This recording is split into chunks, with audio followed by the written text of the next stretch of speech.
जय माता दी दोस्तों। माता रानी आपकी सारी मनोकामनाएं पूर्ण करें और आप जीवन में खूब सारी तरक्की करें। इसी के साथ आज का जो वीडियो है वो मैं शुरू कर रही हूँ। दोस्तों आज के वीडियो में मैं बात करने वाली हूँ साल 2023 में हरतालिका तीज का जो व्रत है वो पीरियड्स के दौरान किस प्रकार से रखना चाहिए। व्रत हम रख सकते हैं, छोड़ सकते हैं, क्या कर सकते हैं। साथ ही साथ ये जो व्रत है जब रखा ना जा सके, मतलब जिनकी स्थिति ऐसी है जिनको बहुत ज़्यादा कोई बड़ी बीमारी है या जिनके शरीर में सामर्थ्य नहीं है, जो बूढ़े हो चुके हैं और वो अब इस व्रत को नहीं करना चाहते हैं, तो उन्हें क्या करना चाहिए। आज के वीडियो में बहुत ही डिटेल से बात जो है वो करने वाली हूँ। तो चलिए शुरू करते हैं आज का वीडियो।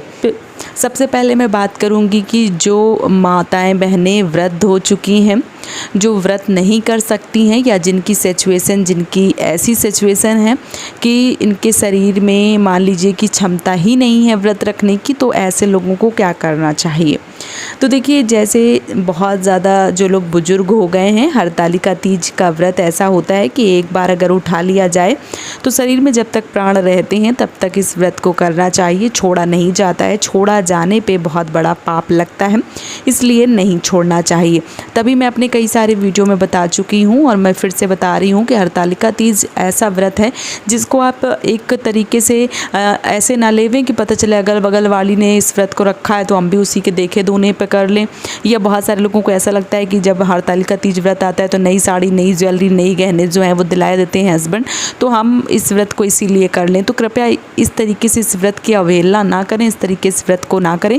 व्रत अगर एक बार आपने उठा लिया है तो फिर इस व्रत को छोड़ा नहीं जाता है, स्थिति आपकी चाहे जैसी भी हो। मैं बात करूंगी कि जो लोग नहीं रख पा रहे हैं, तो देखिए जो लोग नहीं रख पा रहे हैं, मान लीजिए बहुत वृद्ध हो चुके हैं और इस व्रत को छोड़ना चाहते हैं, तो इस व्रत को जो है वो आप किसी भी अपने, मान लीजिए कि अगर बेटी हैं तो बेटी को दे सकती हैं, या आपकी कोई रिश्तेदारी में या नातेदारी में कोई बहू या कोई भी है मान लीजिए जिनको ये व्रत जो है वो दिया जाता है। अब ये व्रत किस प्रकार से दिया जाता है, तो देखिए जैसे पूजा कई तरीके की होती है उसी प्रकार से इस व्रत को देने के कई तरीके होते हैं। आप चाहें तो सोने की कोई चीज़, जैसे मान लीजिए नाक की कील, कान की बालियाँ या हाथ की अंगूठी या कुछ भी, इस प्रकार से इस व्रत को दे दिया जाता है कि ये जो हरतालिका का तीज का व्रत है वो मैं तुम्हें दे रही हूँ और ये दान है एक तरीके का जो मैं दे के तुम्हें ये व्रत सौंप रही हूँ, और तुम जब तक तुम्हारे शरीर में प्राण है तब तक इस व्रत को तुम करोगी। और अब अगर कोई भी इस व्रत में कोई भी भूल चूक, कोई भी मान लीजिए कि कोई भी समस्या होती है तो उस व्रत की जिम्मेदारी मेरे पे नहीं होगी, क्योंकि ये व्रत मैं तुम्हें दे रही हूँ। इस प्रकार से इस व्रत को भी दे सकते हैं। आप चाहें तो आपके सामर्थ्य के अनुसार आप उनको वस्त्र या आभूषण या जो श्रृंगार की चीज़ें हैं वो दे के दे सकती हैं। अगर आपके पास ऐसी सामर्थ्य नहीं है तो आप 11 रुपये, 20 रुपये, 21 रुपये या 50, 100, 2000 जो भी आपके सामर्थ्य में उस प्रकार से पैसे दे के भी इस व्रत को दिया जाता है कि ये व्रत अब मैं करने में सक्षम नहीं हूँ, तो मैं ये व्रत जो है वो इनको दे रही हूँ। और जिस भी अगले बंदे को दे रही हैं उससे ये बात ज़रूर बोलें कि अब ये व्रत पूरी श्रद्धा भाव से तुम रखोगी। तो इस प्रकार से इस व्रत को दिया जाता है और अगला बंदा जो व्यक्ति इस व्रत को लेता है उसे पूरी श्रद्धा भाव से, पूरी भक्ति भाव से इस व्रत को करना चाहिए, नहीं तो फिर पाप लगता है। इसीलिए हरतालिका तीज का व्रत है जो वो जल्दी जल्दी कोई लेता भी नहीं है और जल्दी से कोई देता भी नहीं है। अब जो माताएं बहनें जिनके मान लीजिए कि कोई है ही नहीं, जिनको वो व्रत नहीं दे पा रही हैं और उनकी स्थिति ऐसी नहीं है कि वो व्रत को कर पाएँ, तो ऐसी माताओं बहनों को पूरी श्रद्धा भाव से हरतालिका तीज व्रत का उद्यापन करना चाहिए और सामर्थ्य के अनुसार ब्राह्मणों को दान देना चाहिए। ब्राह्मण कन्याओं को, ब्राह्मण जो भी सुहागनें हैं या जो भी ब्राह्मण हैं उनको अपने दान दक्षिणा जो भी उनके सामर्थ्य में है वो दान दक्षिणा दें, भोजन करवाएं और इस व्रत को जो है वो छोड़ सकती हैं। तो इस प्रकार से जिनके सामर्थ्य में नहीं है वो इस प्रकार से इस व्रत को छोड़ सकती हैं और इस प्रकार से दान पुण्य कर सकती हैं। अब मैं बात करूंगी कि जो माताएं बहनें पीरियड से गुजरती हैं उनको व्रत रखना चाहिए कि नहीं। तो देखिए, पहली बार अगर आप व्रत शुरू कर रही हैं तो आपको आपको भूल से भी पीरियड्स में व्रत जो है या गर्भावस्था में या पीरियड्स में व्रत नहीं उठाना चाहिए। दूसरी बात, अगर आपने व्रत शुरू कर दिया है और मान लीजिए इसी साल आप जो व्रत है वो रख रही हैं और इस साल आपका पीरियड्स जो है वो आ गया है और ऐसे में आप पूजा जो है वो नहीं कर पा रही हैं, तो आपको क्या करना चाहिए, आपको पहले से ही सारी चीज़ें, क्योंकि भाई डेट तो को सबको पता होती है, तो ऐसे में सारी तैयारी जो है वो कर लेनी चाहिए।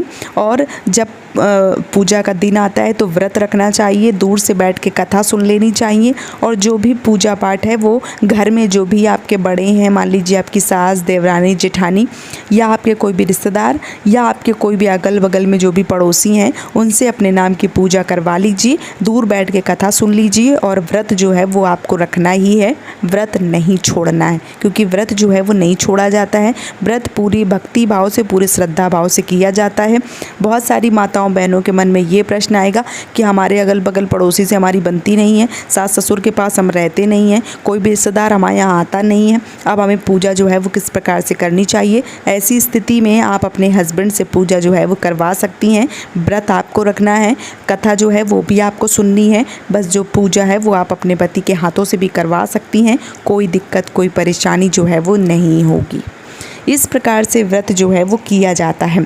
तो आपकी कोई भी दिक्कत हो, कोई भी परेशानी हो, व्रत अगर आपने शुरू कर दिया है, भले ही पीरियड से गुजर रहे हैं या गर्भावस्था में, मैंने गर्भावस्था के लिए बना दिया है एक वीडियो कि जो भी माताएं बहनें प्रेग्नेंट हैं उनको व्रत रखना चाहिए। अगर उन्होंने व्रत का शुरुआत कर दिया है तो उनको व्रत करना चाहिए, भले ही वो फलाहार करके करें या जो भी खाने में सामर्थ्य हैं, फल फ्रूट खा सकती हैं, चाय दूध जो भी जिस प्रकार से रखना चाहती हैं उनको रख लेना चाहिए।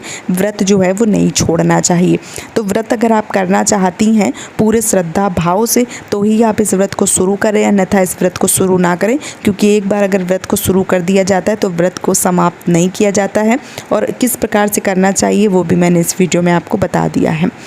तो उम्मीद करती हूँ कि आज का वीडियो आपको बहुत ही अच्छे से समझ में आ गया होगा। अगर आपके मन में कोई प्रश्न है, कोई भी जिज्ञासा है तो आप मुझे कमेंट सेक्शन में ज़रूर बताइए। और वीडियो अगर पसंद आ रहा है तो प्लीज़ चैनल को सब्सक्राइब जरूर कीजिएगा। आप लोग सब्सक्राइब करते हैं तो मुझे बहुत ज़्यादा मोटिवेशन मिलता है और मैं आप सबके लिए ऐसे अच्छे वीडियो जो है वो बनाती रहूँगी। आप सभी माताओं बहनों को हरतालिका तीज व्रत की ढेर सारी शुभकामनाएं। भगवान भोलेनाथ आपके ऊपर हमेशा आशीर्वाद बनाए रखें। इसी कामना के साथ आज का जो वीडियो है वो मैं समाप्त कर रही हूँ दोस्तों। जय माता दी।